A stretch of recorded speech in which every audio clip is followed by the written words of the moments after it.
জগৎগুরু আচার্য স্বামী প্রণবানন্দজি মহারাজ জীবনে বিশ্রাম শব্দটি ত্যাগ করেছিলেন। তিনি যখন কলকাতায় সংঘের কাজের প্রচার প্রসার বাড়ানোর জন্য প্রথম আসেন, তখন তিনি কেবলমাত্র এক মুঠো চানাচুর খেয়ে, রাস্তার টিউবওয়েলের জল খেয়ে দিনরাত ঘুরে ঘুরে কাজকর্ম করেছেন। এই আচরণ দেখে ওনার সঙ্গী সন্তানদেরও একই অবস্থা চলত। খাবারের অনিয়ম ও কঠোর পরিশ্রমের ফলে ভক্ত সন্তানেরা মাঝে মধ্যে অসুস্থ হয়ে পড়তেন।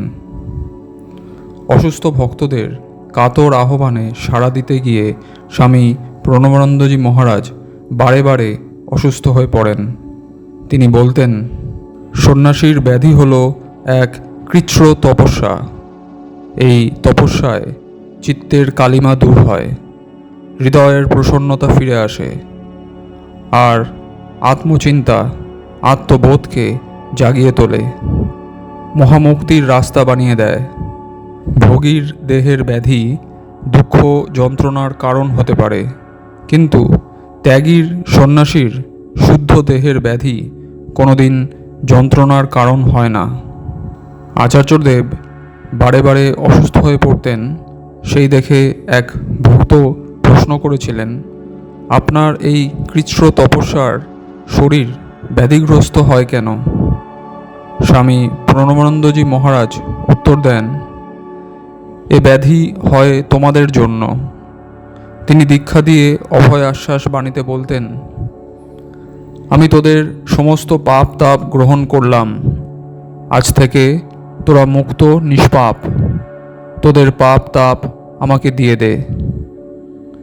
পাপ মুক্ত করতেই যেন আচার্যদেব মর্তে অবতীর্ণ হয়েছেন। বাজিতপুরের প্রিয়নাথ দাস ও তার স্ত্রী একদিন একমাত্র ছেলেকে নিয়ে আসেন গুরুদেবের কাছে। ছেলেটির টাইফয়েড হয়েছে। ডাক্তার, কবিরাজ সকলেই জবাব দিয়ে দিয়েছেন। সেই সময় টাইফয়েডের কোনো ওষুধ ছিল না। দাস দম্পতি একেবারে নিরাশ হয়ে মরমর ছেলেটিকে নিয়ে আচার্যদেবের চরণে শরণাগত হলো। ওদের প্রবল বিশ্বাস, একমাত্র আচার্যদেব ছেলের জীবন ফিরিয়ে দিতে পারেন। কাতরভাবে জগৎগুরু আচার্য প্রণবানন্দজি মহারাজের কাছে ছেলের প্রাণ ভিক্ষা জানাতে থাকে। একেবারে পণ করে বসে ছেলেকে যতক্ষণ না সারিয়ে তোলার আশ্বাস দিচ্ছেন, ততক্ষণ চরণ ছাড়বে না। তাদের কাতর প্রার্থনায় গুরুদেব সাড়া দিলেন। আশ্বাস দিয়ে বললেন, যাও, ছেলেকে বাড়ি নিয়ে যাও। প্রিয়নাথ দাস এই আশ্বাস বাক্যে স্বস্তি পেয়ে ছেলেকে নিয়ে বাড়ি চলে যায়। কয়েকদিনের মধ্যে ছেলে সুস্থ হয়ে যায়, কিন্তু আচার্যদেব অসুস্থ হয়ে পড়েন। তিনি জ্বর, টাইফয়েডে আক্রান্ত হলেন। এতটাই অসুস্থ হয়ে পড়েন যে সন্ন্যাসী সন্তানদের কান্নার রোল উঠে গিয়েছিল।